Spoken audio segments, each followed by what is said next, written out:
did you have like step parents? My dad was the only one who saw women after. My mom did not see a single person. In your situation? Yes. Yeah. So I mean, it's a generalization. Of course that can happen. But aren't men more likely to seek out fertile mates than women are? Yeah. So. Well, no, it's not that they're more likely to seek out fertile mates. What we were discussing before was signs of what men would find attractive. And the reason I said they find youth attractive is because of fertility. So that's probably one of the reasons they find youth attractive. Okay, but what I'm saying is like, I don't think there's like I don't know, you'd have to pull up a statistic, but is there really a rate at which one sex brings in a step parent more than the other? Yeah, there is. It's the women. Yeah, we can look at the remarriage or the remarriage stats so that we can understand that. And then that would be inaccurate though if it was just the remarriage stats. Yeah, but I was going to give you more. Okay. So you can look at that. That's one metric that you can look at it. There's also polling done as to who have live-in boyfriends, who doesn't. Pew Research has a bunch of this. I don't remember what the polling agencies are.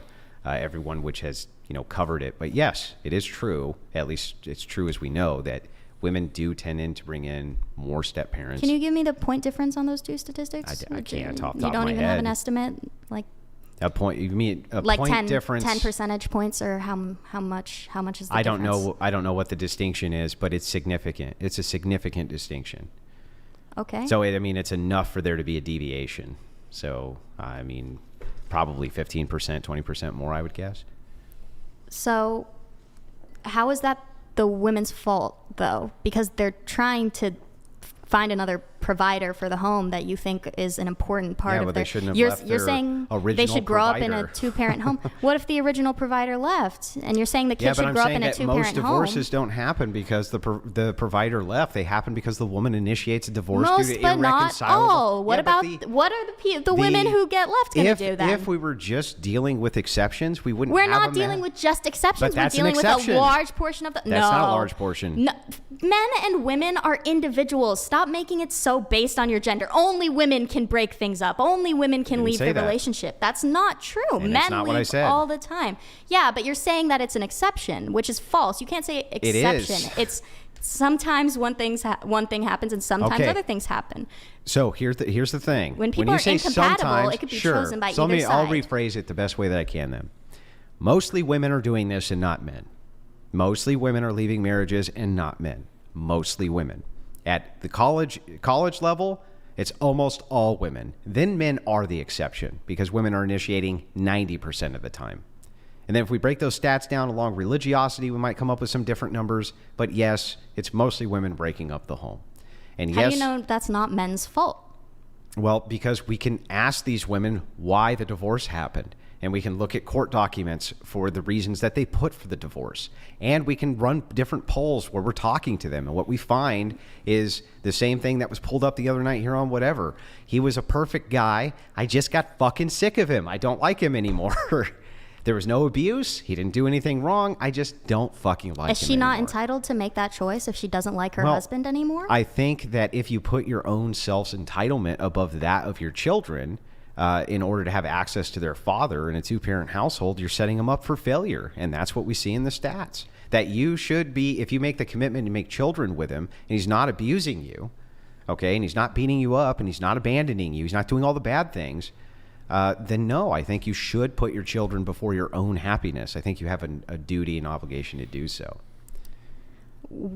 Aren't the children being exposed to the unhappiness of your marriage? Well, that depends. It completely and totally depends. Aren't your children, though, even if they were exposed to the unhappiness of your marriage, if you're looking at the statistics of how much abuse happens external to that, when these divorces happen and the outcomes on children in these single-parent households, wouldn't it still be optimal for them to deal with mom and dad? They don't always talk to each other, but they're in the same house. They take good care of us. And she prioritized the happiness of us over herself. I don't think children are that capable, that sophisticated. Not only that, but the thing is... But you're putting the onus of the responsibility on the female, which is just because they're the not ones leaving. Correct. They're the ones leaving. Oh my God. That's But why. What if it's because they don't like how the man is treating the children? That's not what they're reporting. You think they're reporting completely accurate every single time? Not every single time, but accurate enough. Accurate enough for us to get a pretty clear picture on why they're leaving. And they're not leaving because dad's beating up the kids or beating up her. In some cases they are, and those aren't just exceptions. Those are not just exceptions. In those cases, They're I would huge parts of the encourage. statistic. In those cases, I would encourage those women to leave those men if they're getting beat up or things like that. They should be leaving those men. But if all that was happening is women were leaving abusive men, okay, fine. You wouldn't see this type of mass decadence in society. This would not be the issue. The single mother households are not reporting that they're leaving or filing for these divorces due to anything other than self-fulfillment. Not because of abuse, not because of drugs, and not because he's leaving the home, not even because they're shirking their financial responsibilities a lot of the time. So it's like marriage is work, and yes, you should probably sacrifice your own happiness for the happiness of your children. Yes, I think that a woman has a responsibility to do that, and so does a man. I'd agree, but what are the implications on that argument? That we would probably end up with much better, more stable nuclear family households, and the reproduction rate would probably skyrocket, and women would probably not have to work nearly as much as they do right now, and probably be way fucking happier and less mentally ill. That's what I would say would probably be the extension of that. But that's not all because of feminism. That's all got its roots in feminism, yeah.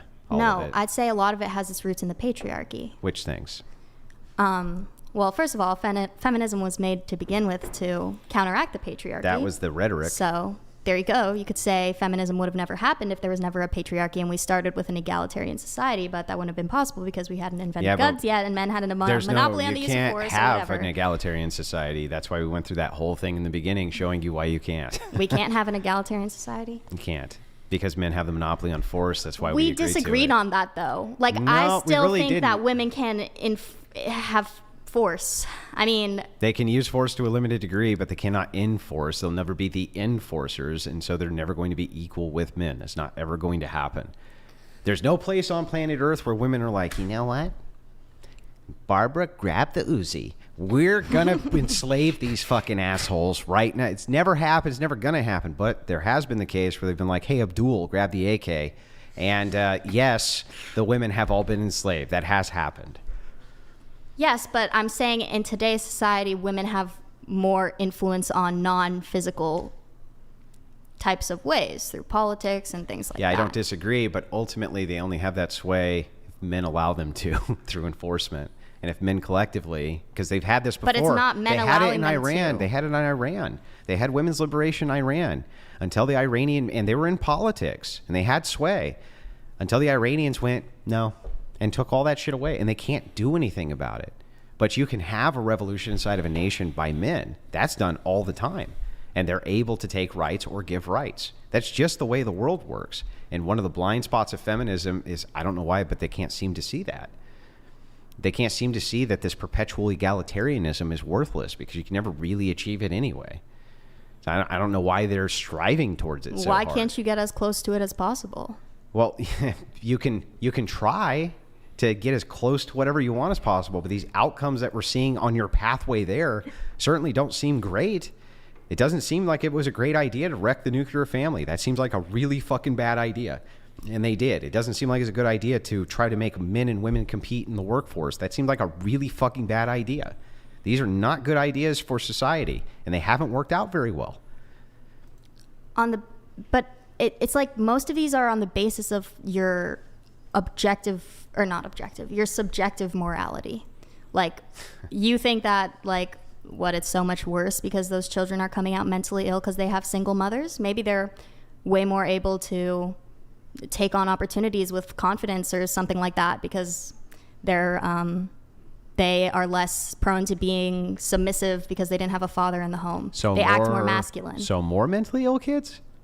I'm saying that the problems that you have with feminism it's because we're getting farther from the patriarchy, right? Yeah, and it's leading to really bad outcomes for everybody, including the women. So during the patriarchy, it must have been really good. Like during the big part of the patriarchy, like way back when. It's been pretty good For most women, yeah, it's been pretty good. So It's been really hard on men, but it's been pretty good for women. Almost every place you look for the equalization between the two, men have had it basically way rougher than women. Was that not their own choice? If they're the enforcers, they could have made it so that the women are the ones who have to do all of that shit. They did not allow women to participate in the political process, Yeah. and thus protected women and utilized women for what their role was, which was to take care of children. Who said that was their role? God? The necessity of what is enforcement. So they can't enforce. They could not drive the wolves away at night, literal wolves. You know, there used to actually be real wolves that would kill people at night in the countryside. Not a joke. Holy shit. Oh my God. Yeah, I mean, you might think that this is, tongue in cheek, but the world was a much more dangerous place. And women relied on men. Men did not rely on them for protection, and they still have to. They just don't realize that they have to yet. Well, now that we live in a society that has institutions that have power, There was because institutions people of have power given then. them power. Oh, No, you there mean like wasn't. kings? You mean like the church? You mean like the millions they of didn't institutions? guarantee rights the same way that our institutions do now. Your institutions do not guarantee rights. Yes, they do. Your rights don't even exist. And if a king, you say a king can't guarantee if they can be rights. enforced, then they exist. Okay, well then, if that's the case, then you had tons of rights under kings. Okay, that's not what I meant. But what was the original point that I was making? The original point that we were making was about the nuclear family and how you want to see more mentally ill children because that means that they can take on more responsibility. I didn't necessarily say that, but not a bad take on my part from you rephrasing my argument. I mean, what's wrong with overcoming mental illness? I mean, I think that could help a person have a lot of empathy for other people. So, if it is the case that you say, what's wrong with having to surmount a challenge? Would you say that to an SA victim? What's wrong with being SA'd? After all, it could actually make you a much better person that you overcame the fact that you were SA'd. Does that make sense to you? I would not say that to them. You would not say that to them. But it's not the same thing. Okay, but it is. You're just saying that it could make you a better person that you have a mental illness and you're able to overcome or deal with it. So should she have aborted the kid then? So it wouldn't have to be born with mental illness? How would you ever make that determination? You just said 1 in 4. That's more than just an exception. Not born with. I didn't say they're born with mental illness. But they're going to develop it based on their familial circumstances, according to you. There's no way to determine. Exactly. There's no way to determine where the mental illness came from. No. Would you look at that? So it could have been genetic. Which children will have it. It could have been from anything, any other factors besides so that. dumb. There's no way to determine which children will have it. So not all children from single parents develop mental illness. Not all of them do. So it's impossible to determine which ones will. That's my point. Not that there still won't be 1 in 4 children with mental illness, just that you will not be able to make the determination which ones are. How could you ever do that? I couldn't even think of how that would even be possible. Okay, you can't, but okay. So here's what we've gotten so far. The nuclear family's bad. Feminists have destroyed the nuclear family, and that's causing all the children to be mentally ill. No, that has caused the workforce to require a two-worker household that has taken mothers out of the home to raise their children. That has caused a massive spike in divorces. The list kind of goes on and on. I listed a ton of things which feminism is the root cause of, and feminism has. What is the root cause of feminism?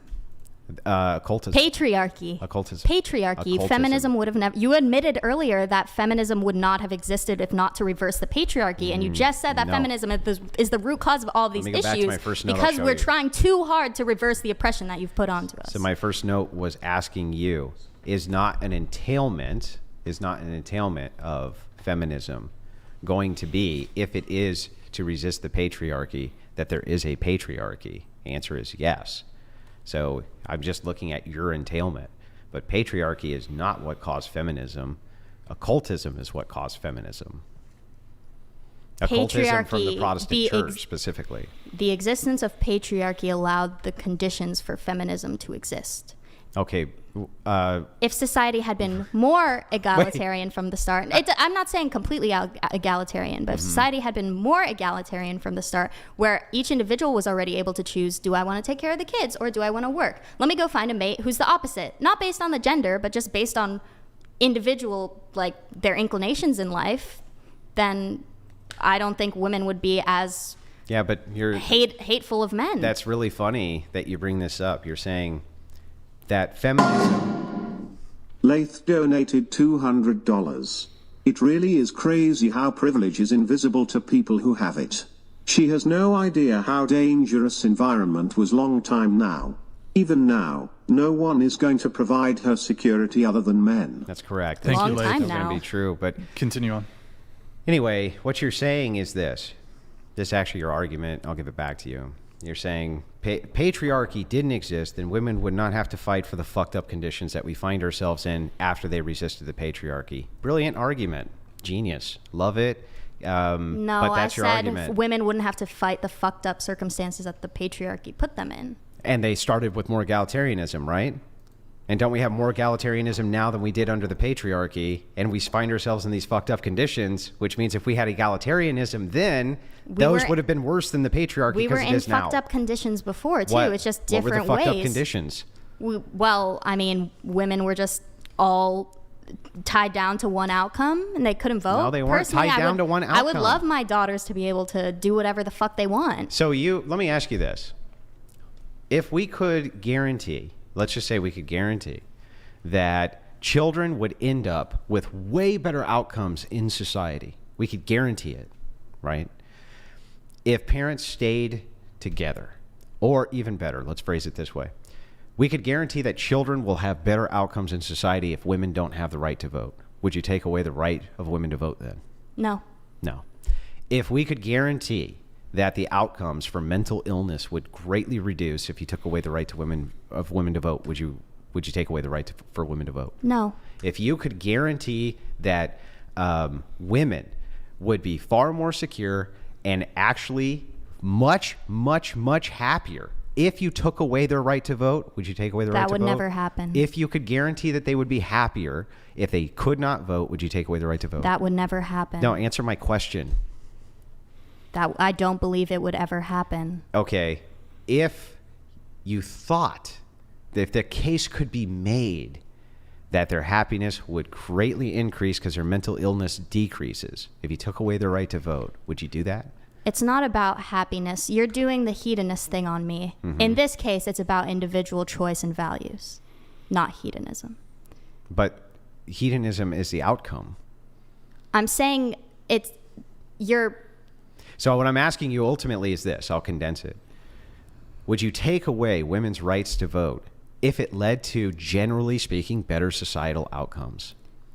That's not what would happen, though. And But if it were to happen, that just generally societal outcomes got better, would you take away the right to vote?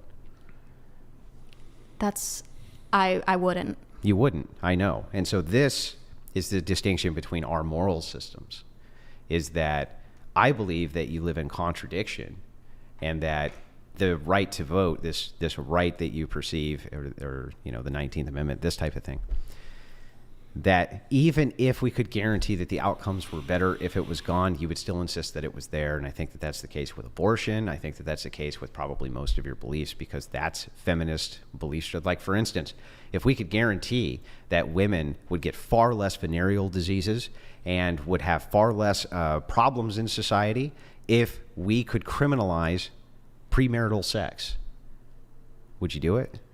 I wasn't listening to your question, but one of those is an Well, ideology. I'm not going to debate with you. Okay, if you're not repeat then. listening. I'm sorry.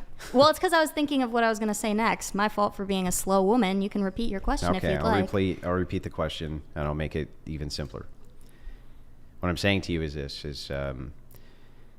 if we could make a law which curtailed female promiscuity, meaning it was criminal for both men and women to have premarital sex, and that led to better outcomes for society, would you do it?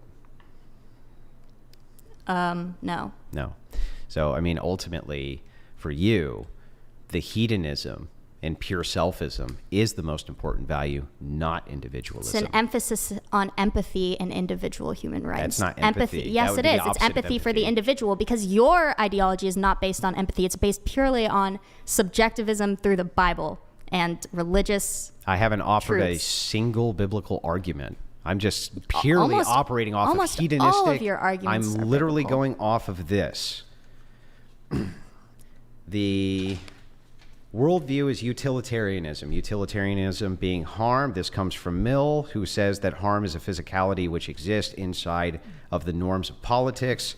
Individualism, enlightenment. I'm going off of your worldview, which I wrote down and repeating back. Like Have not I made said at the beginning before a I told you single everything that I biblical could not argument. fully describe my worldview with just random ideological things, and you are already putting me in a box from that point. I can just believe what I believe without having to classify it. That's true. You can, right? But ultimately, it's incoherent and it doesn't make a lot of sense.